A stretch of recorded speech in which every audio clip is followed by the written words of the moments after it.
Hello and welcome to In the Lab. And as you might have noticed, we are not in the lab today. We are out of the lab because we're going to do an experiment. So Hannah, what experiment are we going to do? Elephant toothpaste. Elephant's toothpaste. And those with keen eyes, I'm sure, have noticed that we have got two giant conical flasks. They hold 5 litres, but we're not quite going to put 5 litres in. We are going to put only a small fraction of that, about 500 millilitres of hydrogen peroxide. Now, as you can see from here, there are a few hazard symbols on there. It is corrosive, also irritant. There you go, have a good look at that. Yes, hydrogen peroxide in this concentration is not good for you at all. It is quite damaging.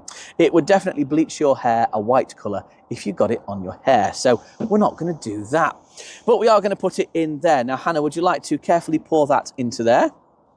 Yep. Obviously, don't get some on your hands. Otherwise, we'll have a problem there. There you go, pour that in. That's it, perfect. It looks just like a clear liquid. Are you pouring the whole thing in? Let's do it. Let's have the whole lot in. Why not, everyone? Why not? Let's put the whole lot in. 500 millilitres of hydrogen peroxide. Now, the chemical formula is H2O2, and I think we may have done this experiment in some previous videos, but this is going to be a bigger and better version of that.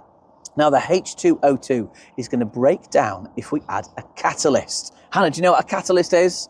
I'm putting her on the spot here. Do you know what it is? Any idea? I know it. You know it? Told it. Yes. If I can remember it, it's another She's story. thinking about it. Something to do with reaction rates. Something like speed up reaction rates. I like it, exactly. A catalyst speeds up the rate of a reaction without actually being used up in that reaction. So it stays there. So as long as you've got more product being added in, the catalyst will stay there and it'll keep speeding up the reaction. So we have added in what we're going to use. We're going to add in the reactant there. We need to put some washing up liquid in because this breaks down to make water and oxygen. It releases an awful amount of heat as well, a huge amount of heat. So the water might turn into steam and water vapour because of the heat. So we might see a little bit coming off. This is going to capture the oxygen and the water that's made will stay or it'll be released as water vapour. So Hannah, would you like to put some around the rim, all the way around our conical flask? Right. That's it, tip it so it doesn't go all in the middle, all the way around the outside. Put a bit more in, squeeze it really hard. We'll get it to go all the way down. We need quite a lot to capture the huge amount of oxygen that is going to be produced. If you tip it a little bit more, you'll get more of an angle and it'll go right down the sides. Keep going, keep going, keep going, keep going. We want more than that, more than that. That's it. We want to get it all the way to the bottom. And then when it gets to the bottom, we'll swirl it around. So we've got a mixture.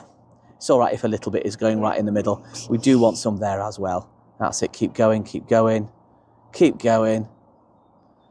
What a lovely science experiment. It starts off red. Could be any colour, by the way.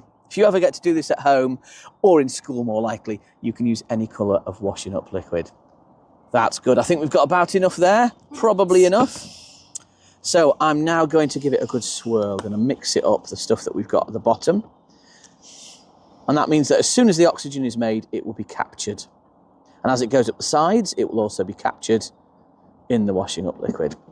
Now, we are going to use our catalyst. It is called potassium iodide.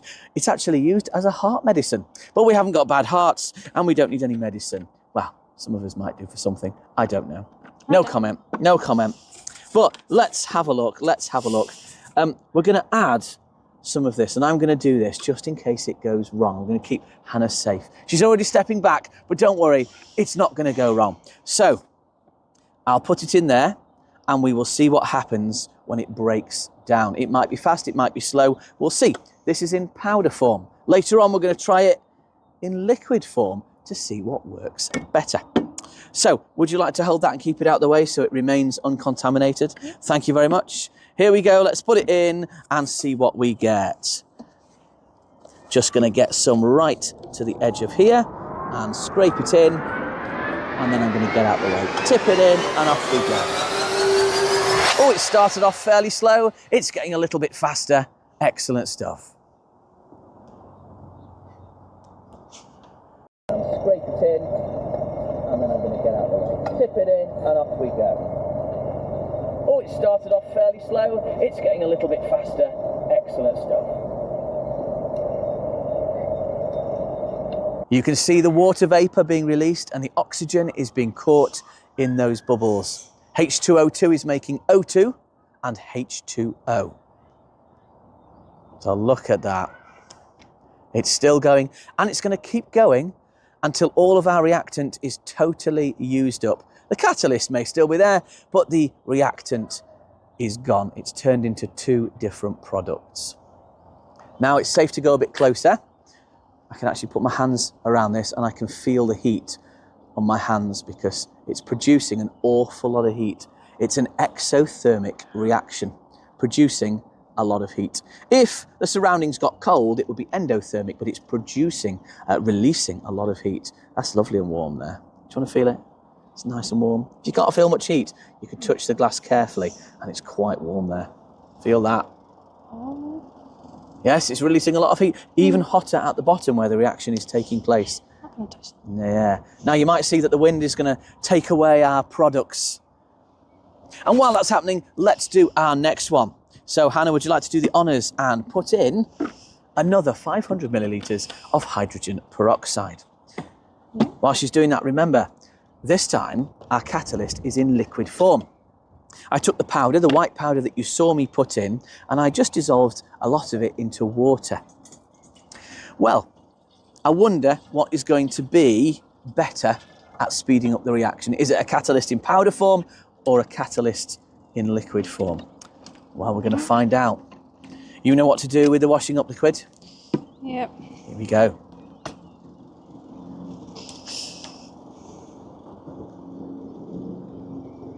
As you can see, this one is still going, and it's going to go for some time to come. It is amazing how much gas can come out of just this amount of liquid. A huge amount of gas and a huge amount of water vapour. You might be thinking, where's the yellow come from? You said there was water and there was oxygen, but I can see some yellow. Well, actually, some of our catalyst, in theory, it should stay where it is, but some of it breaks down. We've got potassium, that's not the one. We've got potassium iodide.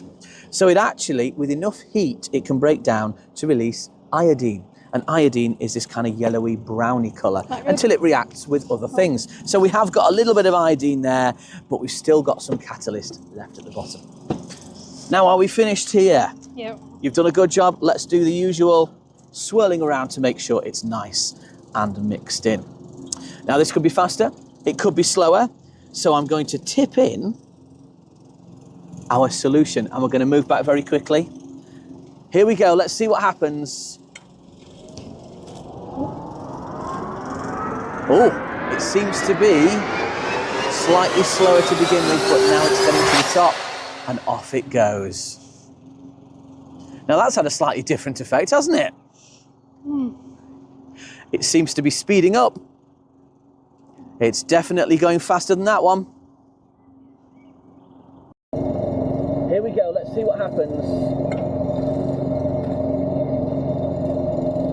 Oh, it seems to be slightly slower to begin with, but now it's getting to the top and off it goes. Now that's had a slightly different effect, hasn't it? It seems to be speeding up. It's definitely going faster than that one. There's the same amount of reactants, but it's being released a lot faster. Started off slower, it's now going faster. We've got a mushroom of cloud there, haven't we? Can you feel the heat coming off that one? I can see it. I can see the water vapour. Can you feel that? Oh, it's warm with that one. It's lovely and warm, isn't it? It's a bit like sitting around a campfire on a summer evening. Come on, camera person, feel the heat. See what it's like. Look at that. It's lovely and warm, isn't it? Well, what do you think? Which one was better? What did you like? That one. That one. And by the look of it, there's a lot more yellow. So I think we produced more heat and we actually broke the catalyst down completely to make lots more iodine. Ideally, a catalyst does not break down, but sometimes if you put enough heat into it, It will do. Well, there we go. That's our elephant's toothpaste. And the only thing we have to do now is make Hannah clean it all up. Sound fair? No. I thought she'd say that. Thank you very much for joining me. Bye for now. Like and subscribe.